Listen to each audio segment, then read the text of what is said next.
Mr. Auerbach, give us a little bit about your upbringing and what brought you to the Air Force.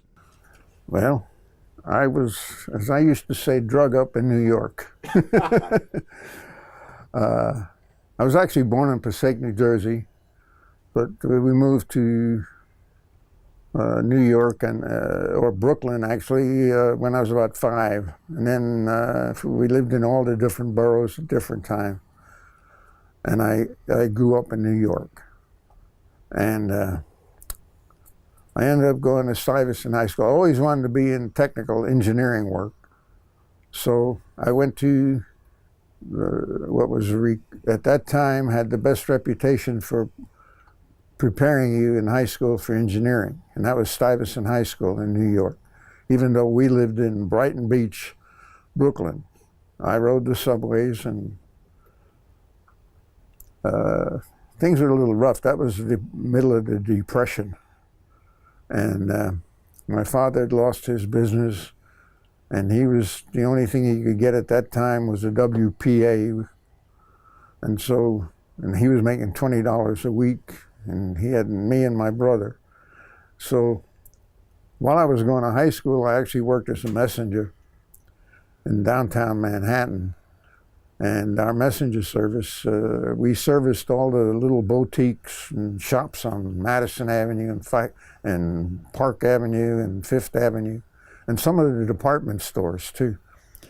And we delivered their packages for them, and stuff. So, and I made all of $7 a week in an afternoon. But I got to know New York. I could tell you every subway station in sequence on every subway line. And I got out of high school a little before my 16th birthday. That was because of some little grade shifting they did when I was 1 or 2, and then when we lived in the Bronx, I went to Clark Junior High School, and I got in their enriched program where I took 7th and 8th grade in 1 year. And 9th grade was enriched. Yeah. So I got out of high school 2 weeks before my 16th birthday, and I applied for City College, New York, and I went to City College, New York. And unfortunately, my father passed away about that time, right after I started. He was early in 17, when I was 17. And so I had to do some working and go into school, and so I didn't do too good in that college. But I got by for 2 years and didn't get the best grades. But I was in the ROTC, and the draft came along, and I didn't want to be drafted, and I didn't trust the ROTC guys because I was in engineering school, and they'd make me an engineer, and when I was 9, I decided I was going to fly. So I went down and took the aviation cadet exam and got accepted and went off to Maxwell Field and so on. And I ended up with a rating of Navigator. And of course, to be a Navigator, you had to be a gunner. And they kept me at navigation school as an instructor for a class or 2. I was at Selman Field, Monroe, Louisiana. And after I taught a couple of classes, they finally decided I'd make a good radar bombardier. So they sent me to Boca Raton, Florida, and I got a radar bombardier's rating, where we trained in the latest radar set. I forget the number of it. Begins with a 3,000 something. But it was the same radar. We were flying B-24s and B-17s there, but it was the same radar that they had in the B-29. So I learned a little bit about bombing while I was down there. So I then had the rating of radar bombardier. And then I went to Lincoln, Nebraska, got crewed up, and we got a B-29, and we flew over to Saipan, ferried it over there. And they took that one away, and then they assigned me to the 500th Bomb Group, 881st Squadron. And we got an airplane which was Z-square 6. and it was called the Dragon Lady. Now that's not dragon, but dragon, D-R-A-G-G-I-N, because there was another airplane already, a Dragon Lady, and we flew that for a while, and then unfortunately that airplane crashed on a test hop. I wanted to go along on the test hop and do a compass swing, and my aircraft commander said, no, you stay on, I don't need you, we're not going to do all that, I'm just going to slow time the engines, which was break them in. Well, they had a problem, I won't go into too much, but the two engines on one side, they couldn't feather, and they ran away. And they were trying to turn to the runway, and they couldn't make it, and they ended up on the beach in the shallow water. But they had the gear down, and of course that's the wrong thing to have down when you're laying on water. Yeah. And so, but they couldn't get it up in time. And when they hit the water, the airplane slammed down the nose. The nose wheel broke off, actually. And I went down the beach and watched, and some of our gunners that didn't go on the mission were down there, and they were trying to help the pilots out. They had taken some sailors for a ride, and one of the sailors was sitting in the bombardier seat, and that's where I would have been, because if the bombardier wasn't on board, I rode the bombardier seat, because I like to look out, and where I was, I had only a window about that big. Yes, absolutely. So, and that sailor died. He was, because the nose got crushed, and the pilot and the co-pilot got cried. The airplane broke right at the forward section because of the bulkhead, right behind the Navigator. And it split open like this. And the flight engineer, there was another sailor sitting in my seat. And the flight engineer got up, even though he had injured his back. And he grabbed the guy and he pushed him out through the split and went out with him. And the radar operator, who was behind the gun, he broke a leg, but he got out. Everybody in the back end of the airplane was okay. But the pilot, the co-pilot, and the one navigator, and the one sailor in the front didn't make it. So then I got on another crew, and it was Z-19. And after we flew a few missions, we got selected to be a lead crew. And they told us to go on home, stop flying, save your missions for when you come back from lead crew school, which was then at Muroc, which is now Edwards Air Force Base. And I had enough time to get it all the way across the Pacific back home, and got home for Mother's Day because it was in May, and I didn't have to report. It was May 10th.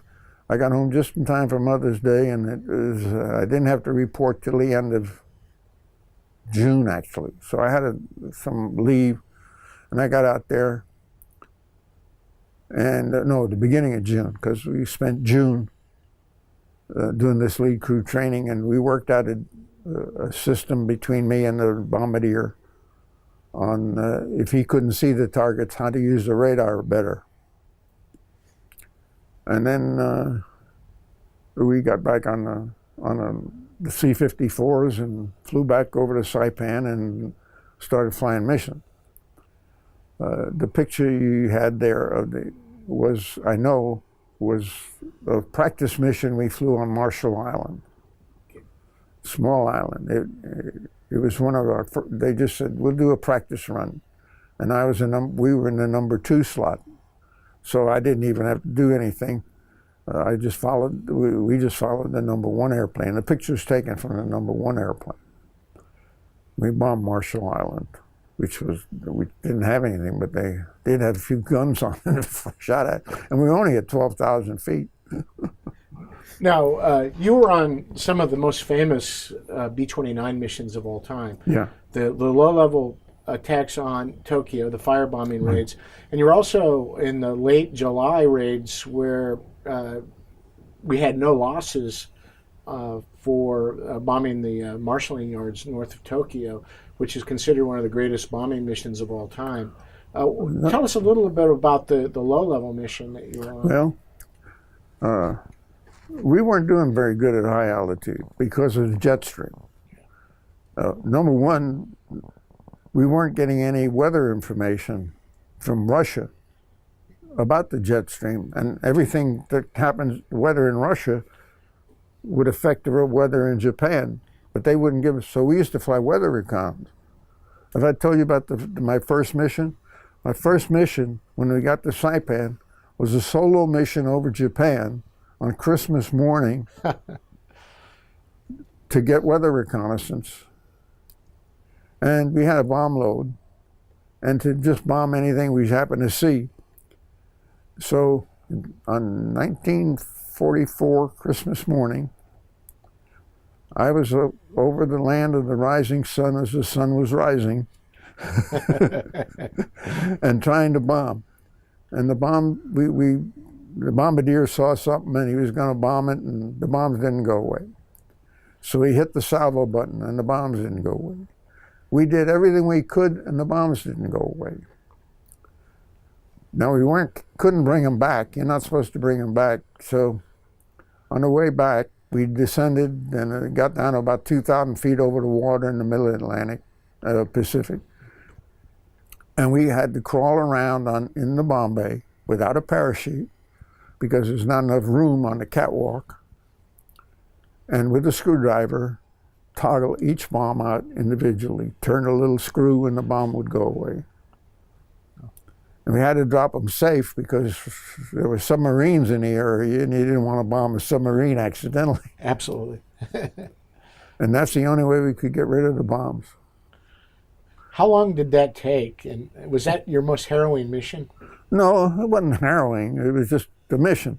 But the thing about crawling around in an open bomb bay without a parachute is kind of scary. Absolutely. So after that, LeMay decided we're going to do low-level bombing.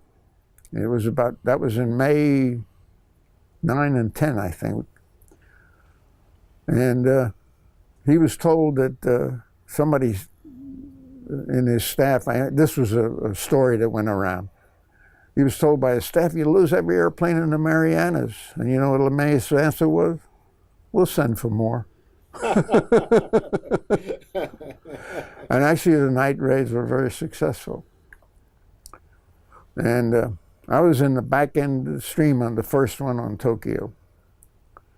Just happened that we were that way. And we could see Tokyo from 150 miles out. I stopped navigating. I just said, see that light? Head for it. When we got there, I got back on the radar and steered us up through the bay, and there's a big L-shaped dock, and that was the initial point.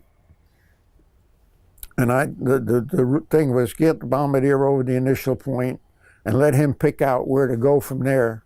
And so we did, and we dropped our bombs. And boy, did we hit a thermal. That day, the wind was blowing about 30 or 35 knots from the west, maybe a little northwesterly.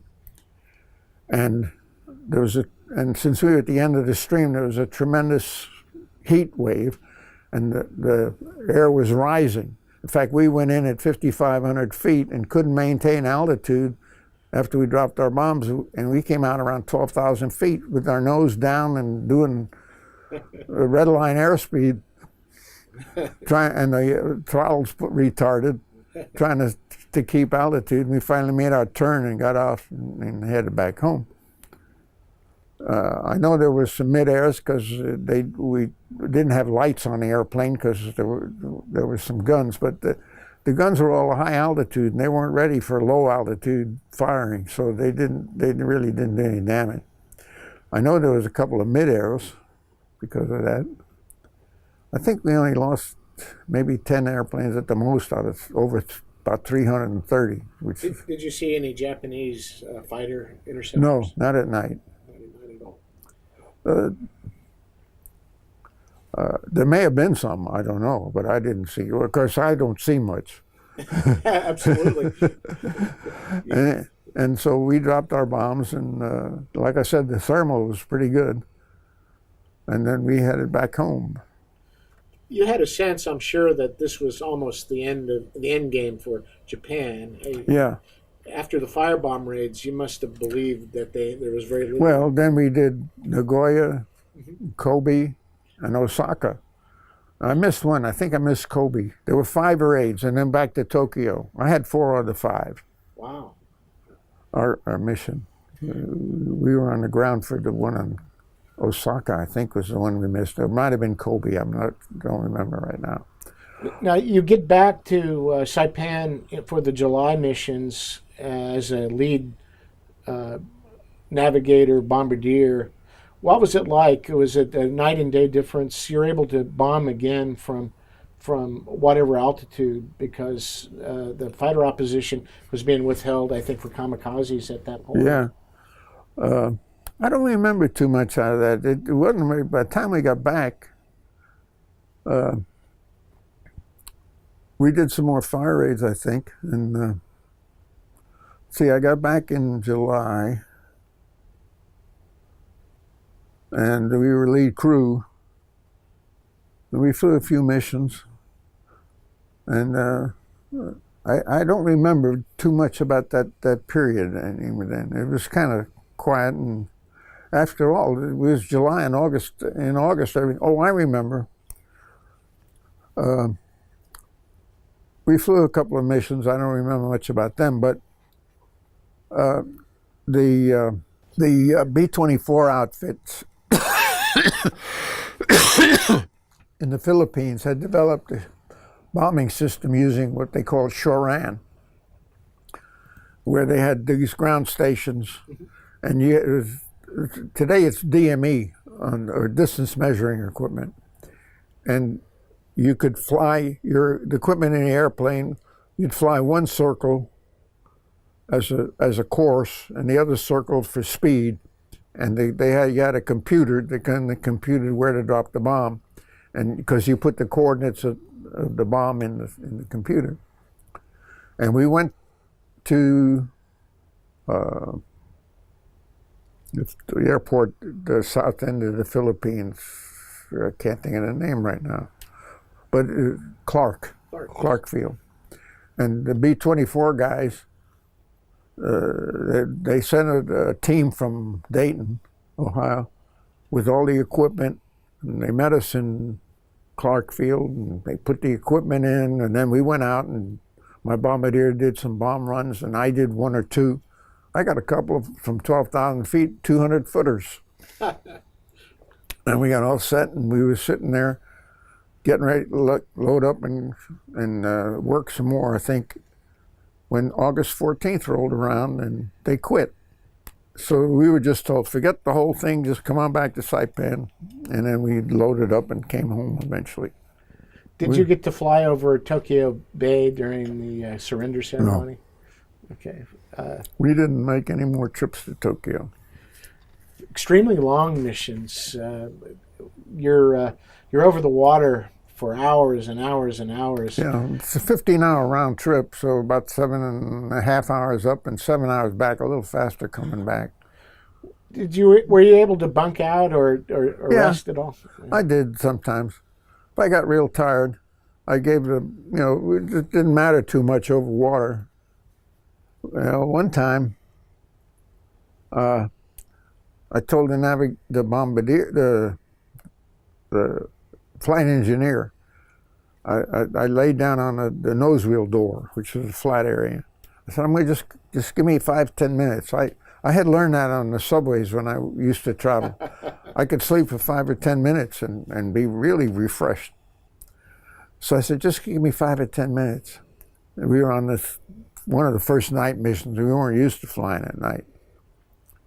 And I lay down and conked out a little bit. And when I woke up, I knew I'd been sleeping too long. I was probably about 15 minutes. I looked at the flight engineer, and he was asleep. I looked at the pilot. I'm like this, looking up at the pilot and the co-pilot, and they were both asleep. And I looked at the bombardier, and he was asleep. I looked at the compass and we were about 10 degrees off the heading. So very quietly I went up to the autopilot and I put in a big 10-degree correction the other way, and I just said, we'll let it pre-sus by itself this way. I'll put it this way, it'll pre-sus back and it'll cancel out. And then I started waking her. Did you ever do a mission to Iwo Jima, or that was before you were probably assigned? No, we used to, when Iwo Jima was an enemy place, we used to stay about 100 miles off and try to stay at low altitude so that they couldn't pick us up on their radar and warn Japan that we were coming. But after we got Iwo, we would go right by it because they built an airstrip, and several B-29s had problems and landed there, engines out and whatever, and paddle damage. And there was one that actually ditched. The runway was closed because a couple of fighters needed it worse than he did, and he ditched off the shore, and they had to go down. And that airplane never sunk until they had to send out a P-51 and hit it with cannon fire to get it to finally sink. There's a picture of that somewhere showing that B-29 floating. I've seen the film of that, and I didn't realize that it continued to float. But there's a picture of them ditching early in the war, or early in the crew air got war. out of it all right. And it was good. And the only thing I did every time, if a fighter came, I got on my wing, I knew he wanted me to help him lead him back to Iwo. He just wanted company. And so we increase our speed some because they don't want to fly as slow as we did. But it wouldn't bother us at all. And we get up, maybe give him a nice airspeed and lead him over. Then he'd wave and go down the land. So, and I was going to ask you that question. You're obviously were part of the escorted missions to Japan and back in the B-29s as well.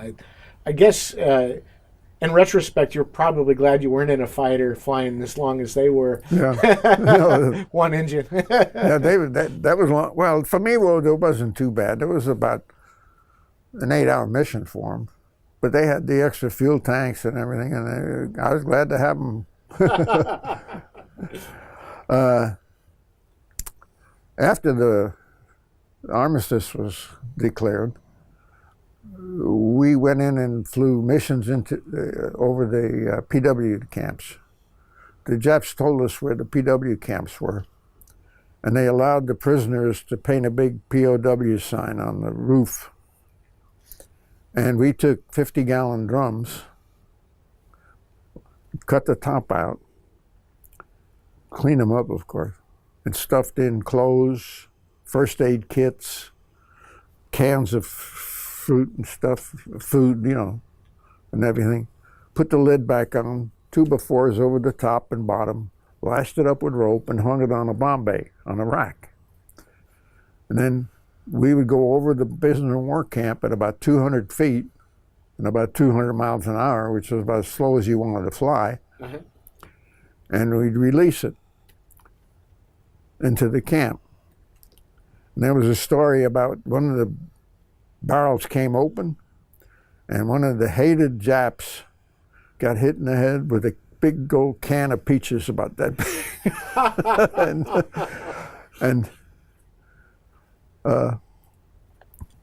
Anyway, we dropped them in there, and one of them hung up on the bomb rack and was swinging in the bomb bay like this at the back end on the rope. The rope got. So I took we had the little emergency kit, and they had a knife in it, like a little bayonet, about that big. No parachute again, over an open bomb bay, all the way across to the end, laying on my stomach, and I'm sawing the rope to get rid of that thing, because it's swinging there, banging the bomb bay, it did a little damage to the bomb bay. They had to do a little reskin and stuff. Anyway, I'm sawing away at the rope. Finally, it drops. And I see it coming down, and I'm looking, and it hits the ground and bounces. And then there comes this little shack. It wasn't more than about 8 or 10 feet by 10 feet. If the Jap was in there, too bad, because it went boom right through it, and that shack just exploded. But if he wasn't in there, he was a millionaire, practically. If when he got all that stuff out of the barrel. Now, after the war, were you muster out or? No, I loved flying, and I always wanted to be a pilot. And I thought, well, I'll stay in and see what happens. I can always get out. And so I stayed in, and I applied for pilot training, and I got accepted. I was stationed, I was up north somewhere, Nebraska or Washington area, or anyway, up there. So I forget the base. I could probably find it in my rig. But I got accepted and got orders to report to Randolph for pre-flight training. And so I packed up and came down here and went to pilot training. I got here, must have been July or August. I got to look it up we can look it up, the actual date of 47. And I took pre-flight here and then basic. Pre-flight was the old Stearman, but the basic had changed to the T6, the old AT6. So we had Stearman's on one side and T6s at the other. And then because I was just big airplane guy, multi-engine guy, they sent me to Barksdale, which was then, and at Barksdale they had 2 schools. They had a 4-engine school, which flew B-17s as a trainer, and the twin-engine school was B-25s. So I ended up in the B-17. And so B-17 was my advanced trainer. And then from B-17s, you wound up in 29s again? No. No. When I got orders, somebody was wanting me to do something. While I was here at Randolph, I met a young lady, and we got along real well. And I got orders to leave. So then after I graduated, guess what? I got orders to Kelly. Because Kelly was a MATS unit at that time, military air transport. And because I was B-17s, I had 4-engine time, Kelly was ideal for me. So I came back, and of course we took up again, and we got married. And a week after we got married, I was on the Berlin Airlift. Of course, we flew C-47s and C-54s here. And man, they had me flying because they wanted me to get checked out. You see, you couldn't be a co-pilot in a C-47 until you had 400 hours. And I only had 360 when I got there. So they put me on a C-54 as reserve pilot. And actually, the flight engineer showed me how to work his things, and then I got in a co-pilot seat and got some time in the COs. And I flew 40 hours in about 10 days. And then they checked me out as a co-pilot in a C-47, and things settled down to just routine flying. And so I got enough time, and eventually I got checked out again as a co-pilot in a C-54. And then the Berlin Airlift came along. And they just moved us lock, stock, and barrel over to Germany. Now, how are they going to get us? We had no navigators, except for a few guys like me that had been navigators. And I don't been less than a year since I've been a rated navigator, because I got there in about I forget, it was late 47, and this was early 48. Absolutely. When we went on the airlift. Well, it was August of 48, because I got married on the 31st of July and I left on the 8th.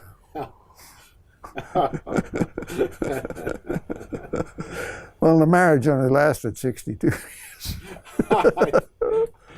Well, that's funny how many people waited to get to San Antonio to get married, and how long those marriages lasted. It's just decades, it seems like, for almost all of them. Well, anyway, we got over to Berlin, and they made me a navigator again because I could navigate. I was a co-pilot to Westover, then from Westover to the Azores up into Berlin, I was a navigator, and then I became a co-pilot again. And we got stationed at Fossburg. So at Fossburg, we could make 3 trips into Berlin. We landed most of the time at Gatow, the British base, which was good because it had the best runways in Berlin, actually. It had 6,500 feet of concrete.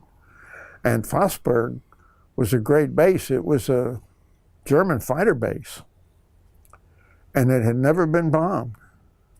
And we had the barracks and everything was in good shape, and the runways and the whole 9 yards. So it was ideal for the 54th. How did you feel about General Tunner? I know that he liked competition. He liked getting the base and crews kind of to try and beat records, and Willie the Whip, they called him. Well, yeah, I know, but we just did flying. You know, it was 12 on and 24 off. But if somebody got sick, it was 12 on and 12 off. And 12 off and 12 on was about really 16 and 8. Because you had to go, to fly 3 times into Berlin and back, took about, for us from Fossburg, took about 3.5, 4 hours. It was an hour and a half flight in, an hour and a half back, and load and unload took about another hour. So it was about 3.5 hours. So in a 12-hour period, it was not difficult. We could get 3 trips in. From Frankfurt, they could only get 2 trips in. So we hauled. I made over 200 trips in the period I was over there. It was close to 220. Was that some of your most gratifying flying? Yes. I had a very good aircraft commander, and I was just out of flying school. And there's nothing better when you come out of flying school than to get in an airplane and keep flying. And he would fly the heavy one in, and I would fly the empty one back, no matter what the weather was. He had a green card, which meant we could make approaches down to 0-0 if we wanted to. And he'd put me in the left seat, and I made approaches back at Fossburg where we were down to 50 feet. But as long as I was doing it right, he would let me fly the airplane. And so I learned, it really made, it couldn't have been better for my aviation career. And he was a really great guy. What were the Germans like? I imagine quite gratified themselves. Oh yeah, they were. I had a lot of fun over there. See, I at that time I was still fluent in German. My mother was from Germany, and I spoke German before I spoke English, actually. Hence the name. Yeah. And my father came from what was, when he lived there, Austria-Hungary. So they spoke German too, but actually it became Czechoslovakia, but I never heard him speak any Czech, though he might have. And so when I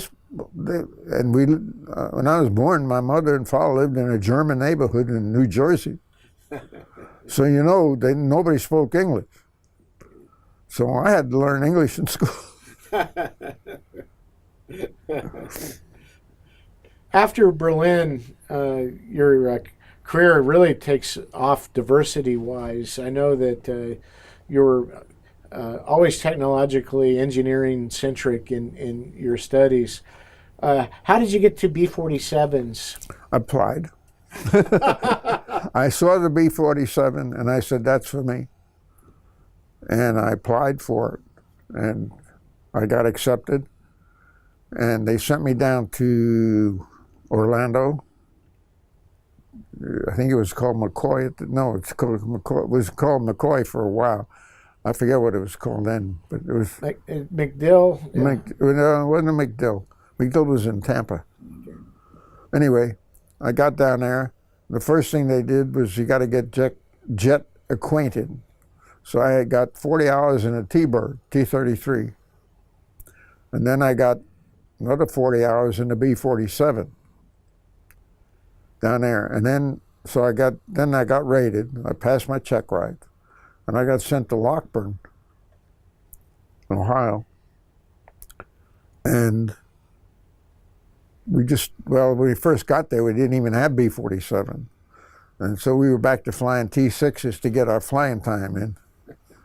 And just to keep going. And then finally we got our B-47s, and I got checked out, and I became an aircraft commander, and they were RBs, reconnaissance. So I was in an RB. And after, I forget how long I was there, a year or so, they were opening up Little Rock. And I had gotten up where I was an instructor. I got to be an instructor and check pilot. So I was chosen to go to Lockburn, and then I became a standboard pilot. And I landed at Little Rock. And outside of the old C-45 that the engineers used to fly, I was in the first 3 B-47s to land there. The general was in the #1 airplane. The wing commander was in the second. The wing operations officer, or group, actually, we were in the 73rd Bomb Wing. Wing operations officer was in my airplane, and I was his backseater. But we had all 3 of the standboard pilots as backseaters for those 3. And we came in formation, peeled off, and landed at Little Rock, and we started that base. Did you enjoy your time in SAC? Yeah, I loved to fly the B-47. I got to know that airplane better than any airplane I ever knew. I think I knew how many rivets were in it at one time. But I really studied the airplane. And I got about 1,500 hours in it.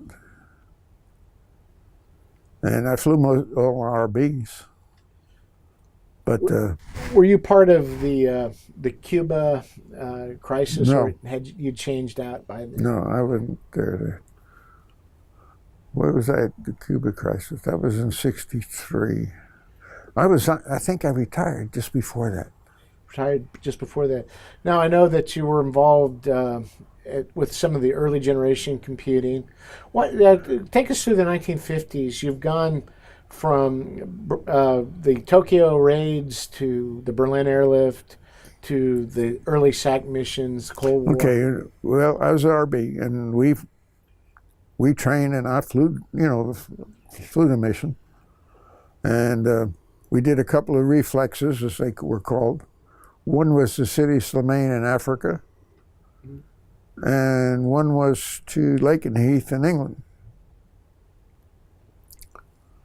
And I remember coming back from City Slimane. It was a long haul to get to Little Rock.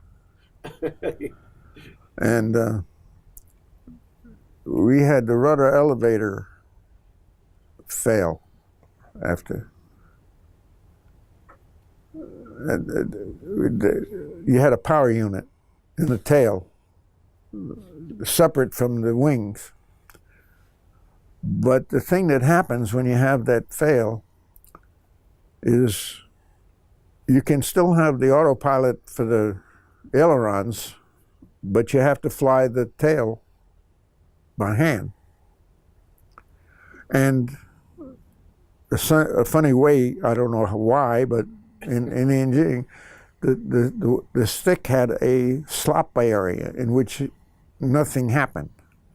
It was, you could move it about 3 or 4 inches. So in order to not always have that slop area there, you would have to trim it nose down and then hold against it. Now we had to hold against it for about 13 hours. We flew that airplane that way all the way. I actually refueled that way too. And I got my fuel, and the tanker, which was a C-97, which made it hard to refuel, he gave me 2,000 pounds extra fuel because we took longer, and he thought at the low altitude I was burning more fuel. So he got generous, and so after we got done, the other guys called me and said, "You want us to wait for you?" And I said, "No, you just go on. I'll catch up with you, or I find my way, you know." I said, "You guys got to make it. Go on." So when we got done, I looked up. They were just up above me. So I just came back up and got back information. We went by Bangor. SAC had a headquarters there, an operations center there. And they had computed, and the weather was socked in clean to the Mississippi, but Little Rock was clear.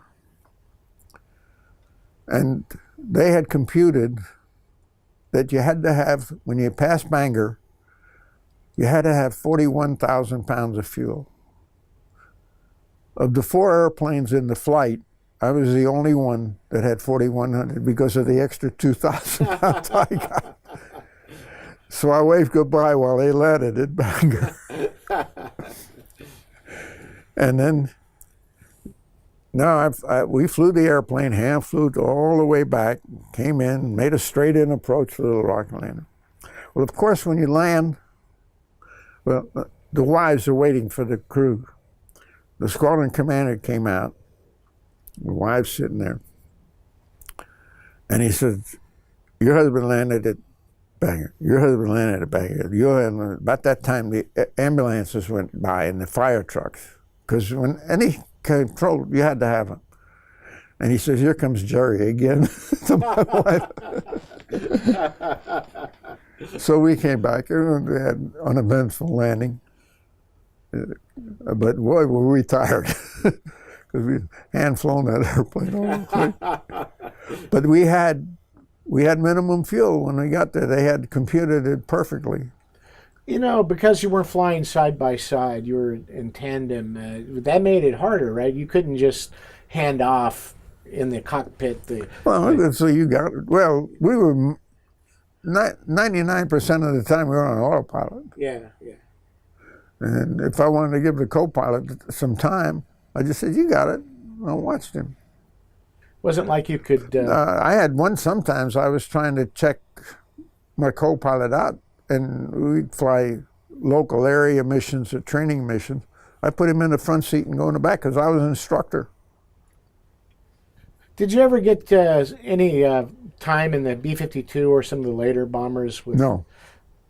You got that beautiful Perspex 360-degree view of the world when you're in the B-47. Yeah, it was great. It was like flying a fighter. Yeah. It acted like a fighter sometimes. I think one of the most beautiful airplanes of all time myself. The only problem with the airplane was it was ahead of its time, so it had some quirks. The main thing it had was the engines weren't big enough. And they were big and heavy. See, they were the first generation jets. They didn't have afterburners. We had water injection, which gave us an extra, made from 6,000 pounds to 6,900 pounds. And we used those on every takeoff. But after takeoff, the water injection was done. We didn't have it anymore. So, and they were big, heavy engines for only putting out. Nowadays, a 6,000 pound engine is probably 1/4 the size and weight of the engines we had, and gets the same thrust on about 1/3 of the fuel probably. Did you ever get to use JADO packs? No, you never certified in that? We didn't bother with them in reconnaissance. You wouldn't really need them. No. Did you get to fly over the northern reaches of the Soviet Union and do any of the long... Some of our airplanes were sent on those missions. I know one of them disappeared. I know the Soviets would try and spoof. I think the Soviets shot that one airplane down. Though nobody ever spoke. That was just my opinion, because they had kept track of it, and it disappeared when it got over near Russia. We had some airplanes with a special side-looking radar that was really advanced. I think from 33,000 feet you could tell whether it was what the make of car was. they used to say that it took, and the airplane disappeared, had that on it. From B-47s, talk about the end of your career and well, I always wanted to be an engineer too, and I had 2 years of engineering college. And finally, the B-52s came along, and so the 47s became non-critical. So we could get out of them. When we were critical, you couldn't get out. But then suddenly I could get out. So I applied through AFIT, Air Force Institute of Technology, and they said, well, you're in Little Rock, go to Oklahoma. It's the nearest one. You could go over there. And in fact, I thumbed a ride on an airplane that was going that way. Go to Oklahoma and try to get in. So I went to Oklahoma and talked to the admissions people. Because I had a few not so good grades the last year, the assistant of admissions didn't want to let me in. You don't have a good enough grade, we're not going to take you. It just so happened that my squadron commander knew the head of the chemistry department.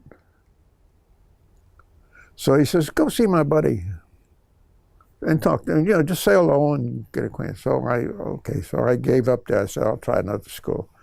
And I went up to talk to him. And I was talking to him a while, told him what happened. He said, oh, that Biddy. He says, just a minute. And he picked up the phone and he called the dean, not the assistant dean, he called the dean. He says, I got this guy here. And I had just gone to a radar a little while earlier. When they first got the atomic bombs, they needed an electronic engineer to handle it. And I got chosen for that.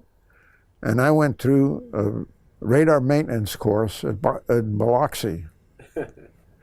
And there were guys with engineering degrees, master's degrees, taking that same course, and I had the highest grade in the class, and I only had 2 years of engineering college. So I went in to see the dean himself, and he says, sure, we can put you in. So he called the ditty up, and he says, let him in. But let him in. So I got in. And I took 84 hours in 2 years. Well, see, we didn't get summer vacations and all that. I went to summer school. I took maximum all the time. I took 12 hours of master's work. I wanted to get my master's degree. I said, let me stay here for the summer. He wanted me to wait until September. And I said, no, I'm 36 at the time or whatever I was. I'll get too old. I'm right pushing it, and they won't let me, somebody might not let me go. Let me go get in there and get it started. Then they can't get me out. So I started in January, and I graduated in January. And I called up AFIT, and I said, can I stay here and get my master's? I said, I got 12 hours toward it already. He said, no. He says, they're waiting for you in California. He says, you got a seat out there, and they want you. They're waiting for you. So I had to go out there and get in there and get in the space systems. So you were on the ground floor of space systems, computer technology. You used AFIT to maximum advantage. You learned everything there was to learn about the B-47 so that you knew all the crew positions. When you were in the B-29, you understood the flight engineering systems. You understood bombardier systems, navigational systems, probably have flown it after a while. So to me, there's a concept called continuum of learning, where you're always learning as an airman. Well, any airplane I ever flew, I wanted to know as much. I got to know that B-47 so good. My co-pilot used to call me up and ask me questions. He'd go through the book and then ask me questions. He called me up one night, almost bedtime, and he said, "What about so-and-so and so-and-so? If you look on page umpty-ump, but on the right-hand column, about 2/3 of the way down, there's a little black box, and it says that. He slammed the phone down. He was always trying to catch me. Now, after you leave the Air Force, I know that you got to fly in Saudi Arabia. Yeah. And I'd like you to talk a little bit about that. We'll close the interview with that. Okay. Well, I got out. McNamara, see, I was a reservist on active duty. I didn't have a regular commission. And I don't know why. I applied several times, but I never got taken. And I think it was due to something that had happened way back when I was a lieutenant here in San Antonio. I think there was a squadron commander that wasn't happy because I didn't accept an order that he wanted. He wanted to send me to Great Falls, Montana. And my wife was taking care of her mother, who was a dependent on me, her mother. Her mother was, let's see, probably in her 60s or 70s, but she was deaf. I couldn't read or write, I don't think. She had no education. And we had talked about, may have to go to Great Falls, Montana. And she says, how are we going to get there? What about the Indians? I mean, that's metal. So I said, I can't take this woman to Great Falls, Montana in the wintertime. I mean, I don't know. We can't uproot her. So for compassionate reasons, I said, I got this dependent. I don't want to go. So they approved it. And the squadron commander had to send somebody he didn't want to send up there. So I'm sure he put something in. Oh, he called me in the office one day. He says, you said that woman was really in bad shape. I said, yeah. Well, we saw that she was watering out in the yard, working in the yard. Yeah, she was standing there watering the bushes a little bit with a hose. I said, we don't lock her up in the house. But I knew then that they were watching me and they were mad at me.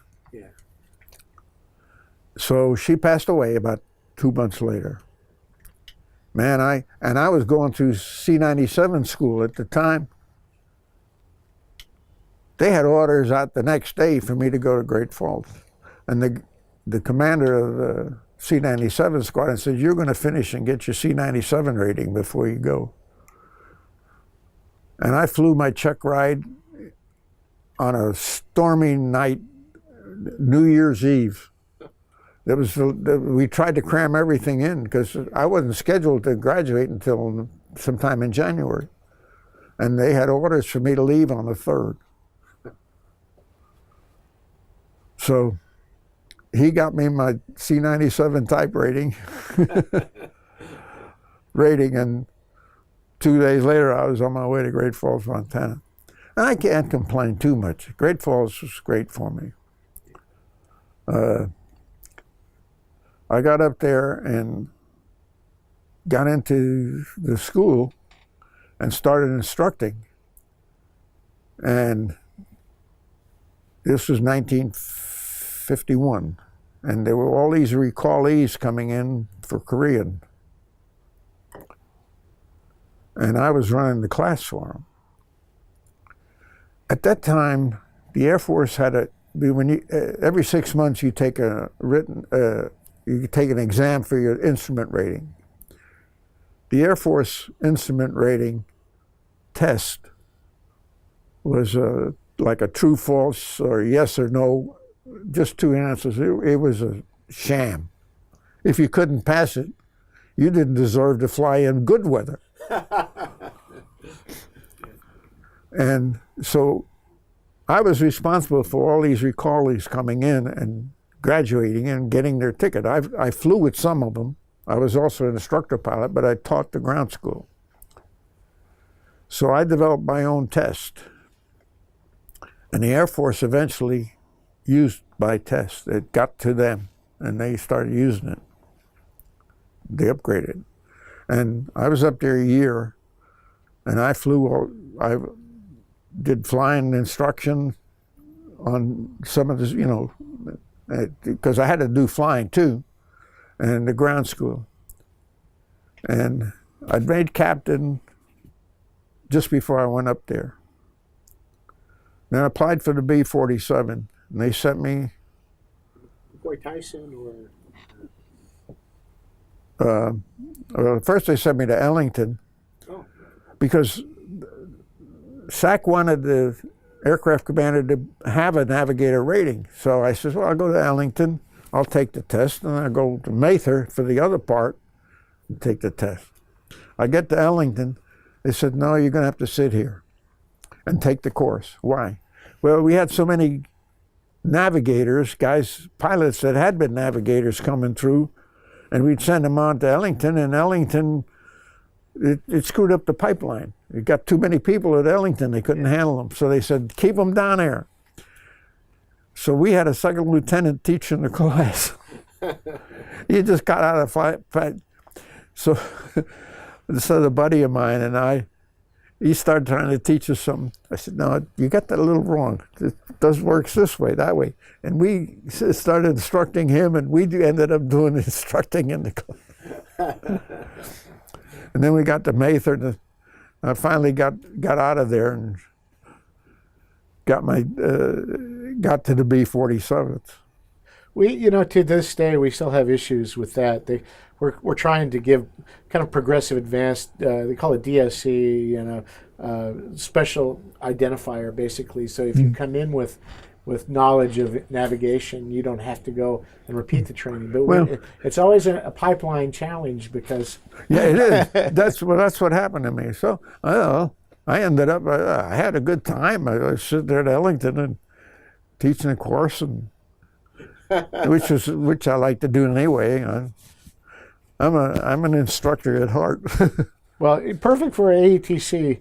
Let's talk about the Bin Laden family and Saudi Arabia. How did that happen? Well, after McNamara came along, and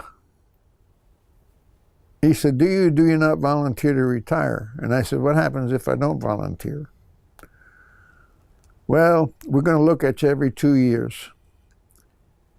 And if you got a good job and your ERs are good, your ratings are good, we'll keep you if we need you.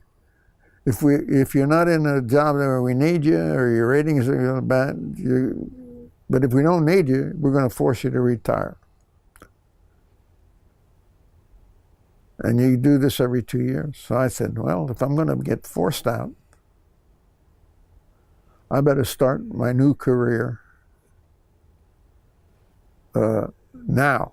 The younger I am, the easier it is. So I just took the thing and got out. I got in my 20. Actually, I got in enough to make 21. They let me stay in a little extra, 20 and a half, then you get 21 credit. So I got out, and I went to work in the aerospace industry out there. And my problem was that my blue suit, some of the dye got into my blood. And I saw things that the industry was doing that I couldn't stomach. I started working at aerospace engineering over there, and I had a group commander, or whatever you want to call him, for the group we were working in. And they had come up with they were working on a project, and one of the engineers came up with this, hey, look, if we do all this and this and this, we can cut the price and get the, it's going to be a lot easier. Fine, he says, put it in your desk till we get this thing approved. Then we'll put this in as an improvement and we get extra money. Well, when I heard that, I didn't like it. So I went to work for North American for a while. And I was in a thing called configuration management. That's where you don't make a change unless somebody studies it. And the reason they started that in the Air Force was that one time some engineer decided this was a better instrument than the one that was in the airplanes.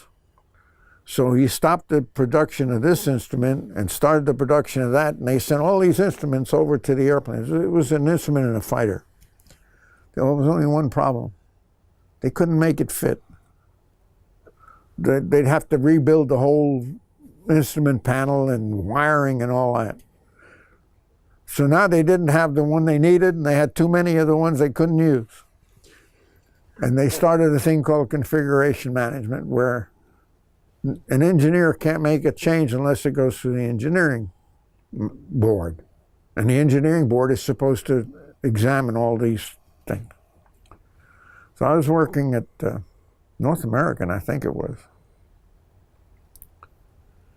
And they came down with a manual on engineering changes.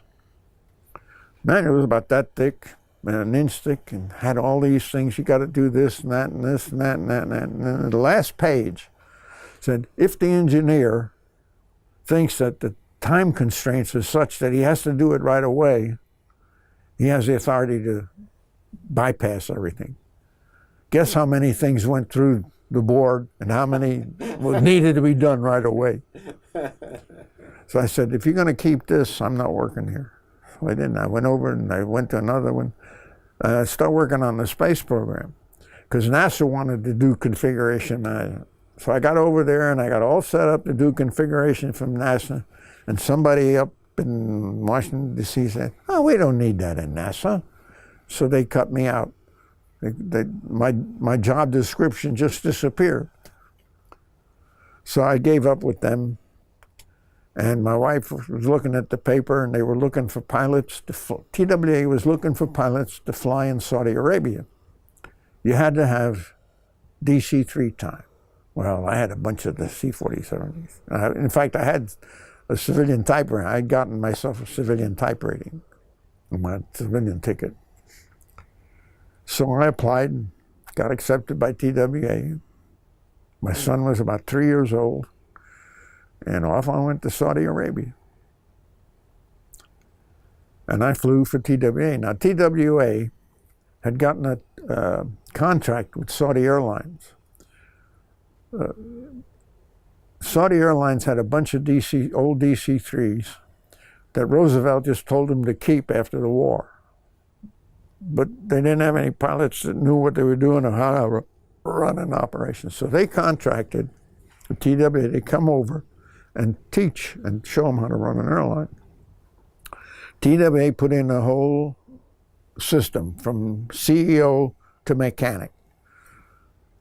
The Saudis mirrored it, and then we taught them. So I was a pilot teaching their pilots. And give me some water too, because I think you're going to need that. And we were flying DC-3s, and then eventually I got up into DC-6s they had, and then that was about the only, they had some Convairs too. I got into Convairs. And I was working there, and I'd only been there 3 months, and I think I was just ready to move up or something. But I also had Twin Beach time, C-45 time, quite a bit. And the father of the bin Ladens, Sheikh Mohammed bin Laden, a Bedouin off the desert, couldn't read or write, had one eye, and was listed as one of the 10 richest men in the world. He had a mind, and there's a legend. Someday There's a Three Martini legend that could get into on how he became what he did. But he had a Twin Beach, and his pilot that flew to Twin Beach had to go on vacation. And I was the least senior captain at the time. I had just gotten qualified on the desert. In other words, I'd finished all my check rides, and you know, you had to go to every airport with an instructor or another guy that knew what, you know, at least twice. And I'd done all of that now, and I was fully qualified, desert qualified. But I was the least senior captain. And I had Twin Beach time, so they said, go down and fly to Twin Beach. And that's how I got started with the Bin Laden family. I flew to Twin Beach with him for a while. His pilot went on vacation, was on his way back, got as far as Athens, had a heart attack, and they went to Ankara. We had a base in Ankara. And he went up there, and that's the last we heard of him, because naturally he lost him. So they said, well, keep flying for the old man. Well, he had just bought a Hawker jet. And now he didn't have anybody to qualify in it. So he said, well, you go and get qualified in the airplane. And they sent me to England, and I went to the Hawker Siddeley plant, got myself all checked out. Oh, they sent this other guy up there the guy that was his pilot, they sent him up there to get checked out in the Hawker and get his type rating. And when the FAA guy who was in Frankfurt came to England to give him his check ride, the flight examiner said, well, we're going to take off here, and then we're going to go to Stansted, and we're going to do an ILS, and we're going to do this and that. We're going to 25,000 feet, and we're going to do this and this and this. And so on. And he says, why do I have to do all that? He says, the weather's good in Jeddah, and I'm going to be flying in Jeddah. And, you know, you don't have to do all that. The guy said, look, if I give you the type rating, you could go to New York and get a job over there, and the weather's not so good. He says, when you get ready to get the check ride, let me know. And he left. And he wouldn't give him his check ride. I mean, you don't argue with the FAA. Tell them how to give a check ride. So now they didn't have a pilot. So they sent me to England. I got no problems. Got in the Hawker, got my check right, got my Hawker ticket. Went back, and I started flying the old man around in the Hawker. Well, they hired another guy back to fly to Twin Beach. The guy was a fighter pilot. All he'd ever flown was P-47s, I think, maybe some 51s, and single-engine airplane. I said, this guy's not right for this job. And I flew with him. I put in 30 hours with him. I took him into every airport and dirt strip. I landed at Twin Beach anywhere I could find a flat spot, because we were building roads across the desert, and I had to land. When the old man wanted to go in and inspect something or talk to somebody at a certain place, I had to land there. I landed in dry river beds, but never had a problem with it. So this guy came down, and I said, I flew with him. I took him to every place I'd ever landed. And I finally went to the operations people, and I said, this guy ain't right for this job. I said, he doesn't have the mental system. He's an old fighter pilot. They land on strips, and they do their thing, but they don't do what we do in this type of flying. I mean, if you're flying a C-17 into a dirt strip, you got to know what you're doing. You don't get a fighter pilot to jump into a C-17 and go in a dirt strip. That's right. I said, this guy's not right for this job. Operations people say, I'll give him a check ride and see what I think. Well, they took him up to an airport, with a paved runway on a clear day and bounced him around the trap. Oh, he's okay, let him go, and they sent him out. Well, one day the airplane crashed. The pilot and the father of the bin Laden family died. 2 engineers that they had on the airplane. He was building a road through the southern part of Saudi Arabia, and there's a mountain. Oh no, he's building an airport up there too. And the field elevation is above 7,000 feet. I don't have. And the temperature, it's happened in September, it's kind of warm. The actual air equivalent standard air was like 11,000 feet. And a twin beach doesn't have much performance. That's at its ceiling. And not only that, this twin beach had dust filters in the air intake. So that reduced the amount of air by the manifold pressure by about 1 inch or 2. So it's actually weaker. The slope of the land where he wanted the guy to land was about 10 degrees upslope. Rocky, the smallest rock was about that big. But he had gotten a bulldozer to smooth out a piece of it. There was a ridge at the end. It was like flying into a soup bowl, half a soup bowl, with a slope to it. And he, like I said, he didn't have the thing to evaluate it. I saw him before the accident. I said, how's things going? He said, he'd been there about 2 months flying around. Oh, pretty good. I said, any problem? Well, not really, but he said, this one airport, so then I don't like to land there. I said, if you don't like it, you just tell the old man, this is not the good place, and you pick out another spot, and if he needs bulldozers, you tell him to get the bulldozers over, and he'll grade it out or do whatever you need to do. But get him a good spot. You just tell him that's not good. Oh, I'll be all right, I'll make it. Well, one day he came in, and I'm sure there was about a 30-mile-an-hour crosswind from the tail, 45 degrees off the tail. And so he's coming in to land on the thing, and he gets blown off the runway. Now, if he'd have just landed anywhere there, he'd have damaged the airplane, no doubt about it. But they'd have survived. But no, he's going to go around. Well, the airplane don't go around at that altitude. And he's got full power on it, and he stalls it. And a twin beach, when you stall it with full power, just whips over and goes in like this.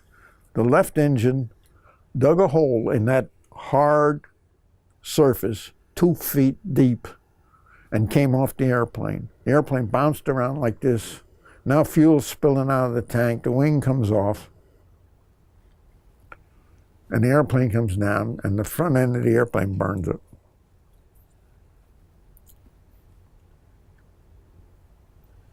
Now, and I know what the wind was because we had improved the performance of the twin beach with a piece of wing that we put on it. Nowadays you have winglets and all that, but this had a special airfoil shape. And it was about 1.5 feet by 1.5 feet, and you just tack it onto the wing. And we had those on the wingtip. And it was a good airplane. It was a good little twin beach. Flew real well. And we had 3-bladed props and all this good stuff on it. But it was still at its limit. And one of those the wingtip on the where it first hit came off the airplane, because it's only riveted on, just spot riveted. It came off, and it was still in pretty good shape. It just showed the one dent, but it came off, and I found it about 30 feet off to one side, and that's how I knew which way the wind was blowing. Wow. That he had a tailwind, and that he had stalled the airplane and gone in like that. I could tell that from just that. I guess, given your time in Saudi Arabia, you had really a substantial footprint on the royal family and the people of Saudi Arabia learning to fly, and post-war developing an Well, air force, basically. I didn't get much with the Air Force, with the government. After the father of the bin Laden family died in a crash, his oldest son came down, who was in England. And he was kind of a happy-go-lucky playboy type. But he had to take over the family. His name was Salam bin Laden. So we got in the Hawker, and he loved the Hawker. And I flew him around in the Hawker a little bit. I flew him to different places where different jobs were going. He wanted to see what was going on. And he loved the Hawker. So, but the king, who was Fahad at the time, no, it wasn't Fahad, it was the one before Fahad. Faisal? Huh? Faisal? Or? Faisal. He and Mohammed bin Laden were really close. And he was really broken up. And so he says, no more private airplanes in Saudi Arabia. And he made Salam get rid of the airplane. And they sold it in England. I ran into it later and got to fly it again. But anyway, and no more airplane. Well, about 3 years later, Salam bin Laden comes over and he takes me and my wife out to a big dinner with some people. He's got his wife. He's gotten the king to relent and let him have an airplane. So we go around, and the thing he buys is an MU-2. And he gets another pilot in him to fly it over. And then he gets rid of that other pilot in a hurry because the guy just almost got him crashed. He was a better pilot, and he never studies. But anyway, he got the airplane over there. And then he came and he told me, you're coming back to Saudi. I said, I don't want to go back to Saudi. I'm working at Southwest Research. I got all this stuff going. He says, how much do you make? I told him. He says, I'll double. I'll pay for you, give you housing, give you a car, and pay for your son to go to school. Now, they had a good American-run school. In fact, the principals, a man and his wife, were from Houston. And they taught the Texas school curriculum. So my son went back and forth from Saudi school to American school back, and the curriculum was identical. So we went back with Salam. And I helped him build up a thing. We got the MU-2 over there, and then we got a Learjet. And we got an F-27. He had made friends with a guy in Houston called Jim Bath. Jim Bath was a broker in airplanes, and he's the one that they got us to see the F-27. It had belonged to Reynolds Tobacco, had never been an airliner. I flew that thing over there. And anyhow, so I ended up flying with him and helped him build up his thing. We had Learjets and Hawker jets. I flew several types of Learjets and Hawkers, and actually I got up to be Mach 111. Well, so at the minimum, you helped Saudi Arabia's basic infrastructure from top to bottom. I got involved in King Faisal's 747. Not Faisal. By that time it was... Fahd. Was it King Fahd by then? Or? Yeah, I think it was Fahd. And the Saudis were buying 747s. And they were getting the Pratt Whitney, Rolls-Royce had come down and sold them a bunch of engines by giving them most of the engines. Now, I didn't like the Rolls-Royce engine because it was a 3-spool engine. I don't like 3 shafts turning inside.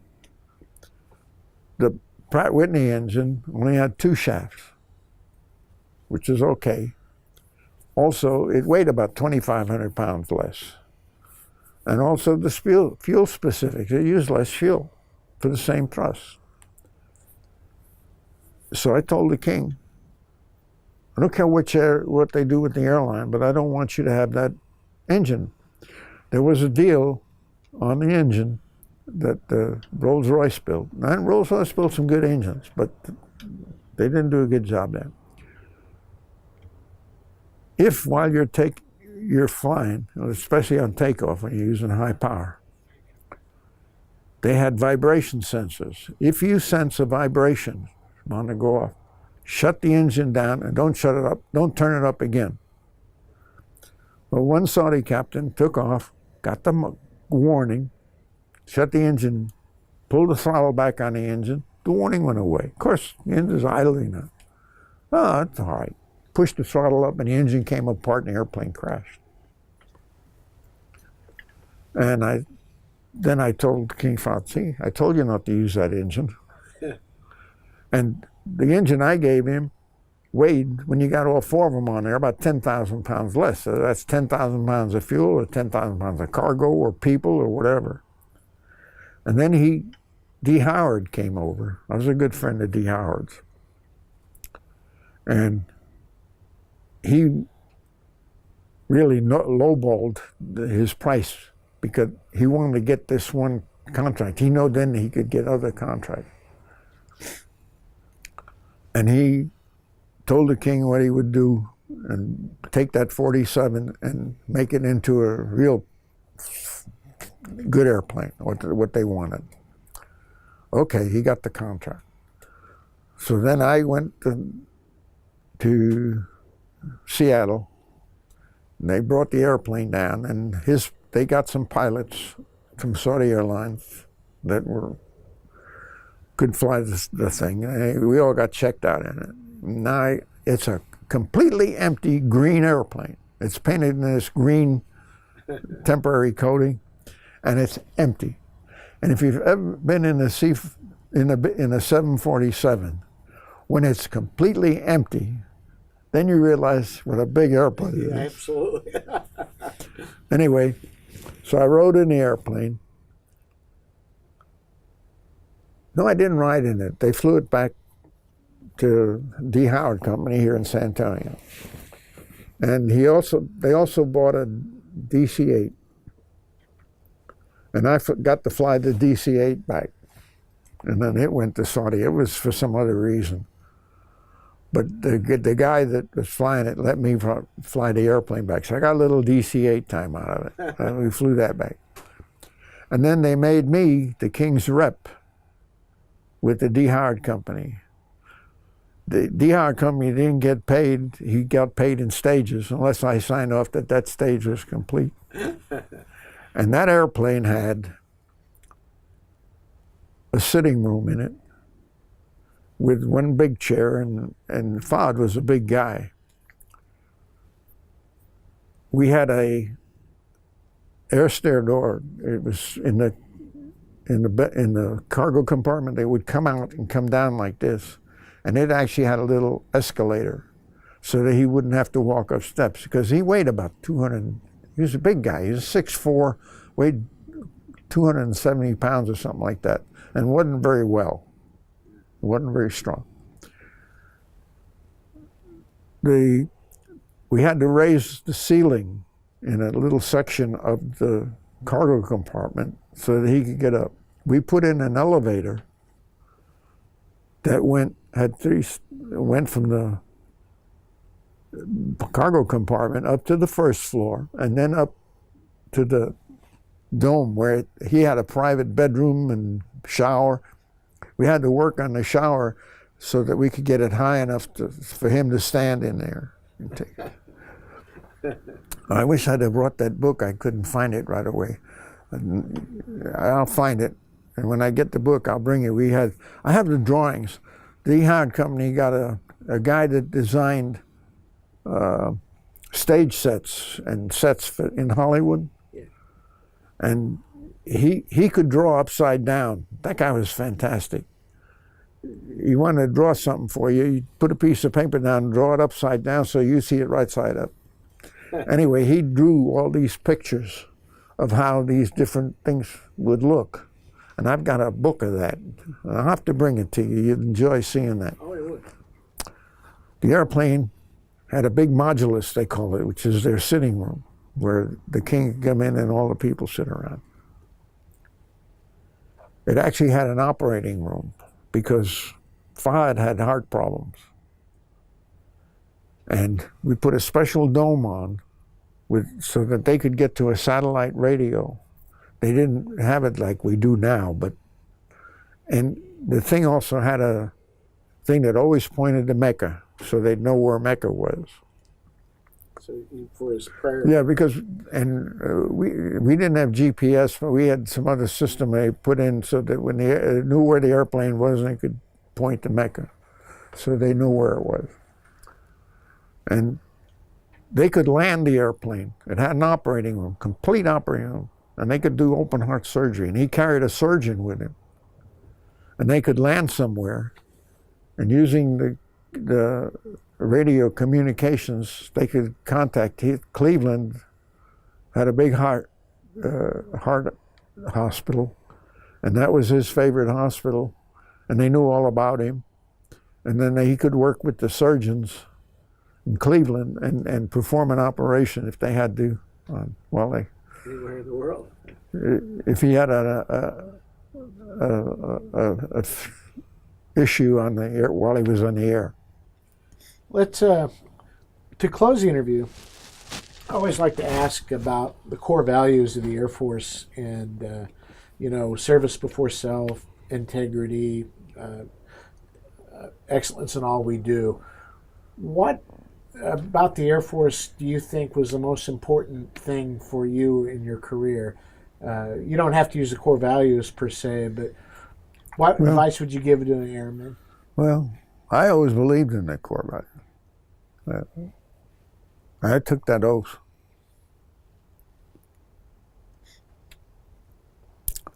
I don't know. I've lived by it all my life. I apply it all the time. If would you recommend the Air Force to a child today growing up in Absolutely. And what was the highlight of your career? Oh, there's so many. Yeah.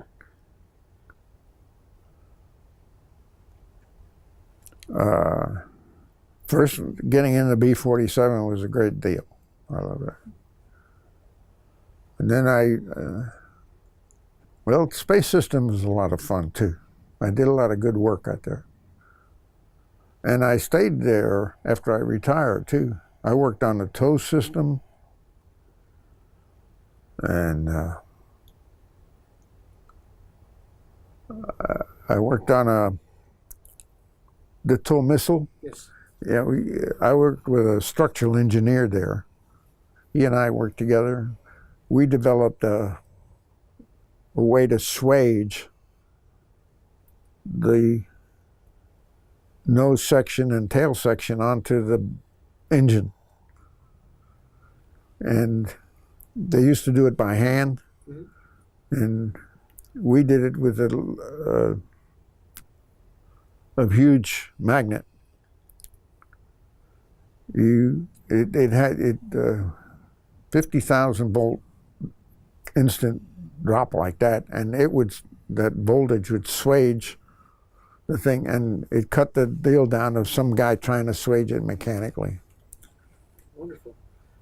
We worked on that, and yeah, it had a guidance system. Wire guidance, right? Wire guidance. I don't remember exactly what, but I got pretty familiar with it, and we were involved in some of the tests somewhere where they fired a tow. Yes. Yeah. And they had a Jeep running this way, and the thing was about 2 miles away, 10,000 feet away, and they hit a 3x3 target. It saved the Israeli going 30 army. miles an hour. The Israelis, I think, were dependent on the TOW missile in '73. Yeah. Well, the way it worked was you had two people, but one guy, he had the thing on his shoulder, but he had an eyepiece that he kept on the target, and there was a little computer that computed, and he kept it on a target, and it actually steered. It ended up through the wire.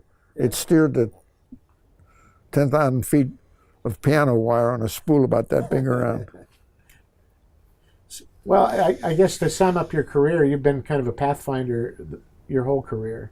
I mean, you worked on guidance systems and guided missiles. You worked. Yeah, I worked on the space program too. Worked on the space program. I worked on some of the spy in the sky satellites, and then later I worked on the Aegina.